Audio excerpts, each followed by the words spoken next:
Trigonometric functions. We'll begin by discussing angles and their measures. So what is an angle? An angle alpha is formed by two rays with a common vertex. So here we have an example of an angle. So the common vertex is here. We would call this the initial side and this the terminal side, as indicated by the direction of the arrow here. And we are choosing alpha to be the Greek letter that is the name of this particular angle. So we often use Greek letters to denote angles. So common Greek letters to use are alpha, beta, gamma, and theta. So the direction of that arrow tells us whether the angle is positive or negative. So we have a positive angle if we're heading in a counterclockwise direction from the initial side to the terminal side. And we have a negative angle if we're headed in the clockwise direction from the initial side to the terminal side. We are going to be mostly interested in angles in standard position. So an angle theta is in standard position if its vertex is at the origin of the xy plane with initial side on the positive x-axis. So here's an example. We have the xy plane and the vertex is at the origin. The initial side is on the positive x-axis. And we can see here we have a positive angle because we're going in a counterclockwise direction towards the terminal side. When an angle is in standard position, it's either going to fall in a quadrant or on the x or y axis, in which case we would call the angle quadrantal if it fell on the x or y axis, as opposed to falling in quadrants 1, 2, 3, or 4. Now let's take a look at degrees and radians, which is how we measure angles. So let's take a look at degrees first. It might be more familiar. We say that one complete revolution, so going all the way around a circle here, measures 360 degrees. So denoted 360 with that little circle in the upper right hand corner for degrees. So if we have an angle in standard position, we would say that it starts at an angle of 0 degrees, and as we move in a counterclockwise direction, we hit 30 degrees, 45 degrees, 60 degrees, 90 degrees, and of course every measure in between. So these are just key values, key angle measures. And we can continue on. So up here at the positive y-axis is 90 degrees. If we continue on the negative x-axis is 180 degrees. And as we continue to move, we see the angles are getting bigger. Down here at the negative y-axis, we have 270 degrees. And then going all the way around, we get back to 360 degrees, forming one complete revolution. So if 360 degrees is one revolution, then the definition of a degree, 1 degree, is 1 360th revolutions. So a lot of people are familiar with degrees. However, we tend to use radians more often in trigonometry than degrees. So one complete revolution is equal to what we call 2 pi radians. So going all the way around in that counterclockwise direction from 0, we get all the way to 2 pi. So one complete circle all the way around is 2 pi. Well, so that means that half a circle is just 1 pi. And if I go up here, now I'm at 1/2 of a pi. So if this whole thing was 1, then half of that is 1/2 pi, which we write as pi over 2, because we normally don't write that 1 on the top. And then, so if this is 1, then this would be 1.5 pi's down here. So instead of 1.5 pi, we write that as 3/2 pi, and then completing it over here at 2 pi. So I think what tends to steer people away from wanting to use radians is the fractions that are inherently involved in it. But it's not too bad. We definitely want to get some exposure and practice with thinking about these values in radians to measure angles. Let's take a look at an example. Determine the quadrant the angle will lie in, if any, and sketch it. So here we have alpha equals 190 degrees. So I'm going to go ahead and sketch the angle. I'm going to draw just a rough xy plane here. And to draw my angle in standard position, so the vertex is at the origin, the initial side is on the positive x-axis, and that's 0 degrees. So I'll go ahead and also label 90 degrees up here and then 180 degrees. And my angle is going to extend from the positive x-axis counterclockwise. So now I'm at 180. I need to go a little bit further to 190. So that's going to land me over here. So this is my 190 degree angle. And we are going to call it alpha. And we can see that it lands in quadrant 3. So the quadrant the angle lies in here is 3, and then here is the sketch of my angle. And then we'll go ahead and do the same thing for here gamma equals negative 270 degrees. So I'm going to go ahead and sketch for myself an XY plane. Whoops. And I'll go ahead and label the values now. But I'm going to label the values a little different. Since I have a negative angle, well, I'm still going to start at 0, so on the positive x-axis. But if I'm headed in a clockwise direction, now I'm going to think about these as negative angles. So I've traveled negative 90, so a right angle, 90 degrees, but in a clockwise direction. And this is negative 180. And then now up here on the top, this is 270 degrees, but it's negative because we've proceeded in a clockwise direction. So the terminal side is actually along the positive y-axis, so it doesn't fall in a quadrant. We say that this angle is quadrantal. Let's go ahead and take a look at beta equals 2 pi over 3. So now we have an angle that is in radians. So I'm going to go ahead and start by drawing my XY plane. And I'm going to start by labeling some important radian values. So the ones on the positive x and y axis. So I have 0. I want to think about this as a half a pi. And this as 1 pi. So what I'm going to do now is I want 2/3 of pi. So in other words, the top half of this circle, I want to think about it as breaking it into 3 equal parts. So there's about 1/3, and then here's about another 1/3. So I'm saying like this little part is 1/3, and that little part is 1/3, and this remaining part is 1/3. So if I want 2 pi over 3, this right here would be 1/3 of pi. So this whole top half is pi. So that means this value over here would be my 2 pi over 3. So I'll just go ahead and leave it pointing at that 2 pi over 3. So this whole thing is my angle beta. So let's see if I can maybe erase this line to erase any confusion. The actual angle that we are labeling here, beta, extends from the positive x-axis all the way over here to 2 pi over 3. So this lands me over here in quadrant 2. And then we'll go ahead and take a look at a negative angle in radians. So if I have a negative angle in radians, here's my little XY plane. Let's start to label some values. So here we have 0. Now we have negative 1/2 pi, because I'm going in that clockwise direction. I have negative 1 pi. And up here, I'm going to have negative 1.5, or negative 3/2 pi. So let's think about what this value is, negative 7 pi over 6. So as a mixed fraction, this is like negative 1 and 1/6 pi. Or I guess it's not like, it is negative 1 and 1/6 pi. So I'm going to start on the positive x-axis, and I'm going to go negative 1 pi of the way.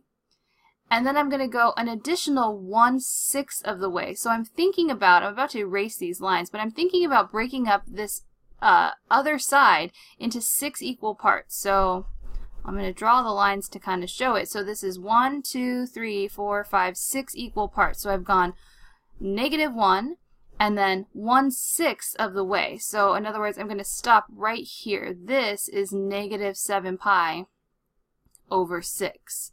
So I'm going to go ahead and erase all these other lines just to erase the confusion potentially. So that is my angle, and we call that theta. So that actually takes me all the way up to quadrant 2 also. So we've now determined the quadrant an angle lies in both degrees and in radians. Alright, so how do we switch back and forth between degrees and radians? Well, the important thing to remember is that since 360 degrees, one complete revolution, is 2 pi radians, well, that means 180 degrees is 1 pi radian, so just cutting that in half. So this is the important relationship we're using, 180 degrees equals pi radians. So if I want to go from degrees to radians, I'm going to multiply by pi over 180 degrees, and then simplify. And I'm allowed to do this because it's like multiplying by 1. If pi is the same as 180 degrees, then this quantity here is just 1. So let's go ahead and just use that first. In this example, we want to convert alpha equals 105 degrees from degrees to radians. And then which quadrant will the angle lie in? So we'll start with alpha equals 105 degrees. And we're going to multiply by pi over 180 degrees. And then we're going to go ahead and simplify. So what's going to happen is the degrees are going to cancel out. So that's a helpful way to remember which way the pi over 180 relationship needs to go. We need degrees to cancel, so we have 105 pi over 180. And these happen to be divisible by 15, so it reduces down to 7 pi over 12. So 105 degrees is the same as 7 pi over 12 in radians. And then which quadrant will the angle lie in? So we can do that same thing we did before. We have the angle in both degrees and radians, so we can use degrees. It's a little bit probably easier to figure out where it's at using degrees. So if we have the positive x-axis as my initial side, my terminal side is at 105, so that's going to be just a little bit more, 15 degrees more than 90. So this is alpha, so it falls in quadrant 2. Alright, so now let's look at the other conversion. If I want to go from radians to degrees, we're going to multiply by the reciprocal, so 180 degrees over pi, and then simplify.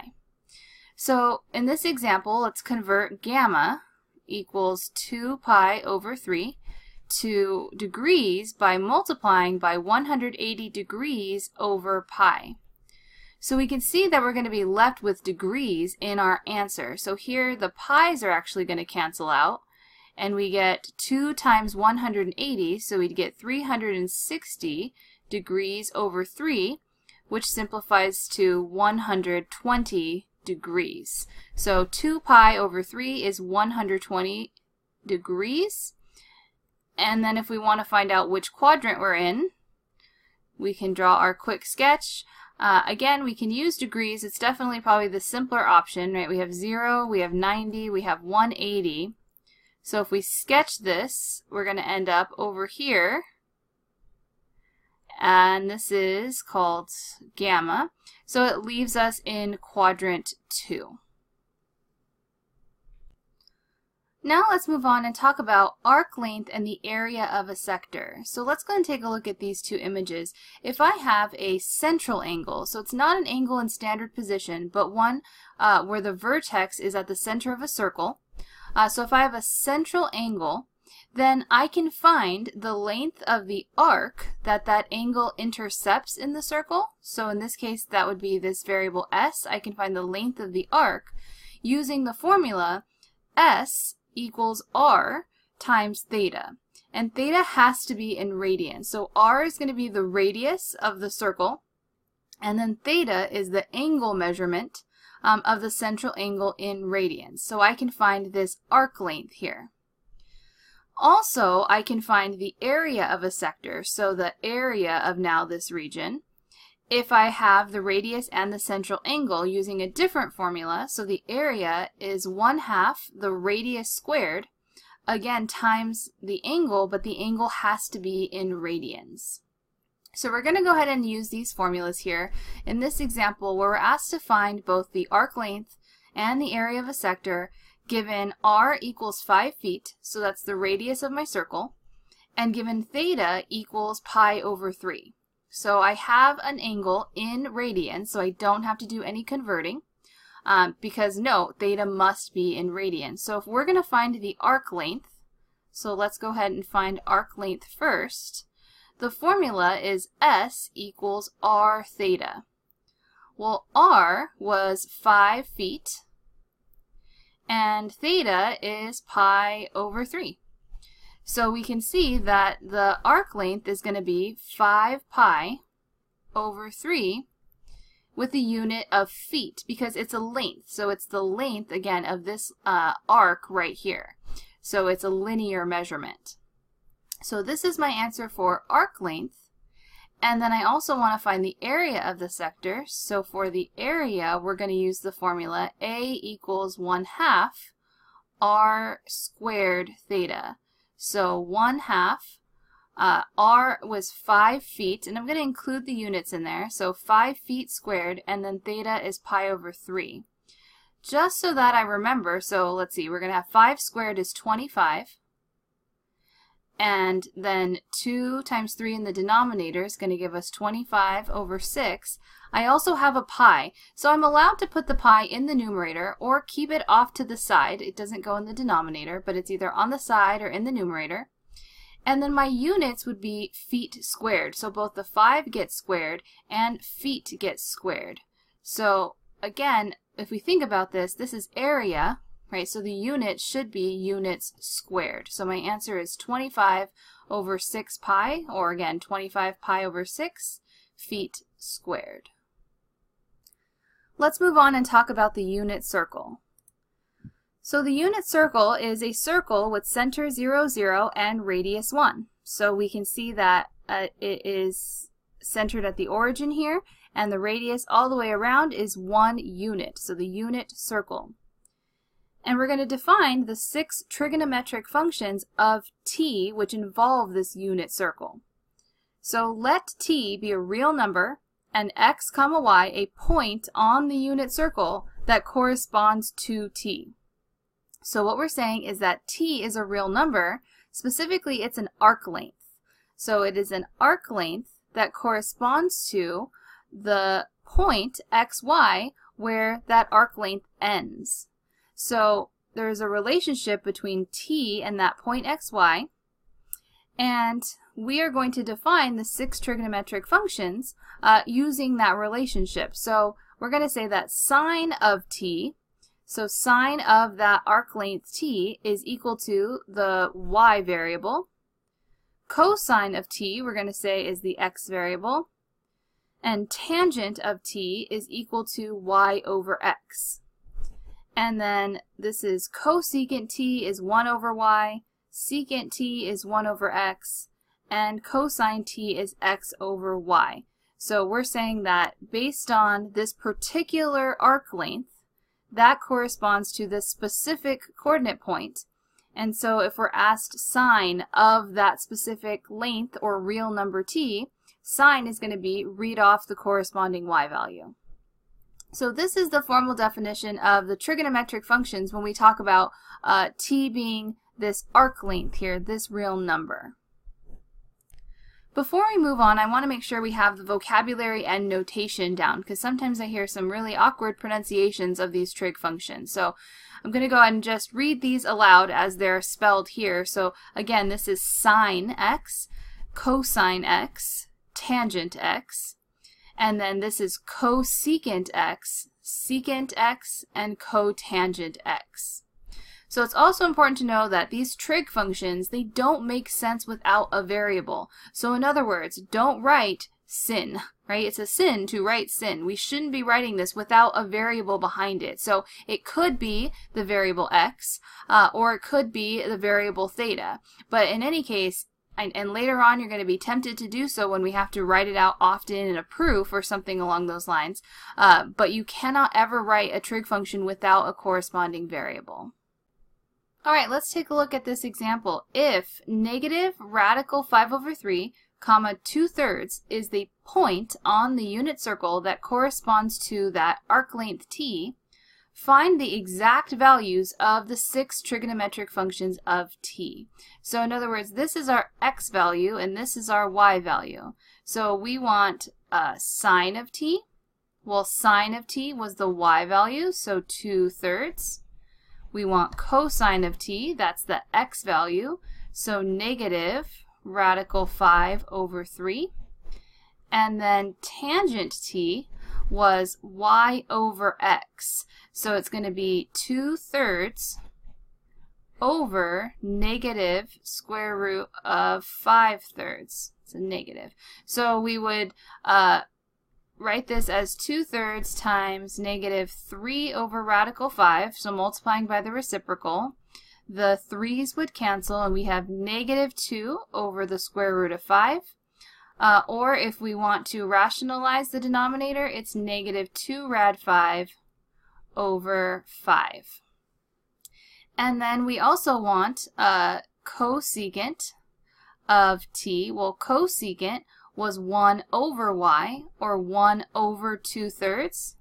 So that's 3/2. As you can see, it's the reciprocal of sine. We want secant t, and that's 1 over x, so 1 over negative radical 5/3. So that's negative 3 over radical 5. Rationalized again, this is negative 3 rad 5 over 5. And then finally we want cotangent t, and that was x over y. So that was going to be negative radical 5/3 over 2/3. So if I multiply by that reciprocal, negative radical 5/3 times 3/2, well, those 3's will cancel, and we get negative radical 5, square root of 5, over 2. So these are the 6 trigonometric functions of t, and we just needed x and y. So they all have to do, they're all some ratio of x and y. Alright, so now let's make this connection to angles. We started talking about angles, and then all of a sudden we talked about arc lengths. So how do we make this connection? Well, since the radius of the circle is 1 on the unit circle, that t, that arc length, is actually equal to theta in radians. So let's kind of take a look back at that arc length formula. So S was equal to r theta. So the arc length, in this case we had called it S, was equal to the radius times theta. Well, over here on the unit circle, we called arc length t, and the unit circle has a radius of 1, and the inside angle here, that central angle, is theta. So t is equal to theta. So instead of thinking about this point xy corresponding to t, an arc length, as a real number, well, t is equal to theta, that central angle. So now those 6 trigonometric functions are functions of an angle we call theta, because t and theta are the same provided that we are on the unit circle of radius 1. Alright, so if you're ever asked about the unit circle, that typically refers to is this image here. This kind of wraps it up nicely. So it's actually specific angles now on the unit circle that we are concerned with. So these are the ones that we are often asked for, specifically without a calculator, to evaluate the trig functions, so the sine, cosine, tangent, secant, cosecant, and cotangent, of any of the angles shown here in degrees or radians. So 0, 30, 45, 60, and 90. And then as we continue around, it's going to be, those other similar angles to those that have reference angles, as we'll talk about later, of 30, 45, and 60 in these other quadrants. So you can see those inside ones are in degrees. These outside ones here are in radians. And then these are the coordinate points, right? The x, y's that correspond to those specific angles. So let's kind of talk about how this works for a second. I'm just going to go ahead and make up maybe one or two examples here before we look at some formal examples. So in other words, if you're asked for sine of 45 degrees, so sine of 45, 45 is the angle. The way we would read this is we would go to 45 degrees, and remember that sine is the y-coordinate. So that means that at 45 degrees, I go to that coordinate point and I look at the y value. So sine of 45 degrees is the y value, radical 2 over 2. And let's try just one more. Let's go ahead and do, let's say, cosine of 4 pi over 3. So this is the angle measure, and so we can go ahead and look to the radians here and find the angle measure 4 pi over 3. And since I'm asked to find cosine, cosine is x, so at 4 pi over 3, the x value is negative 1/2. So cosine of 4 pi over 3 is negative 1/2. And that's how values on the unit circle are read. So let's go ahead and try a few more. Alright, in this example we're asked to find the exact values of the 6 trigonometric functions given the angle theta equals 5 pi over 4. So we want to find 5 pi over 4 here. So here it is. Here's 5 pi over 4. And we want to find all 6 trigonometric functions of that angle. So sine of 5 pi over 4. So sine of 5 pi over 4 is the y value. So that's negative the square root of 2 over 2. We want to find cosine of 5 pi over 4, and that's the x value, which also happens to be negative the square root of 2 over 2. And then tangent of 5 pi over 4 is y over x, so it's going to be the same value over the same value, negative radical 2 over 2 times negative radical 2 over 2, and that's just 1. So now we have to find the other one, so cosecant of 5 pi over 4. Well, that was 1 over y, or 1 over negative the square root of 2 over 2. And if I multiply by the reciprocal, that's negative 2 over radical 2. If I want to rationalize, it's negative 2 radical 2 over 2. And this time the 2's cancel, so it's actually just negative the square root of 2. And if I find secant of 5 pi over 4, that's going to be 1 over the x value, 1 over negative square root of 2 over 2. And let's not do all that work all over again. It's the same value. It's negative square root of 2. And then finally, if I want cotangent of 5 pi over 4, that's going to be x over y. And let's not write it all out either. So x over y is the same value over the same value, just like tangent was. So that's just going to be equal to 1. Alright, let's go ahead and keep practicing. Let's do some examples. Evaluate the following. Leave your answers exact and simplified. So let's go ahead and do sine of 3 pi over 4. So if we see 3 pi over 4 is right here on the unit circle, sine is the y value. So we have the square root of 2 over 2. And now let's go ahead and move down to sine of 135 degrees. So let's find 135 degrees. That happens to be the exact same value, right, as in degrees and in radians. So it's the same answer, it's the same y value, the square root of 2 over 2. So 3 pi over 4 is the same as 135 degrees, so that's why they end up being the same value. Cosine of pi, so let's go ahead and find pi, so that's a quadrantal angle, it's on an axis. Cosine is the x value, so the x value of the coordinate point here is negative 1. And here we have cosine of negative pi over 3.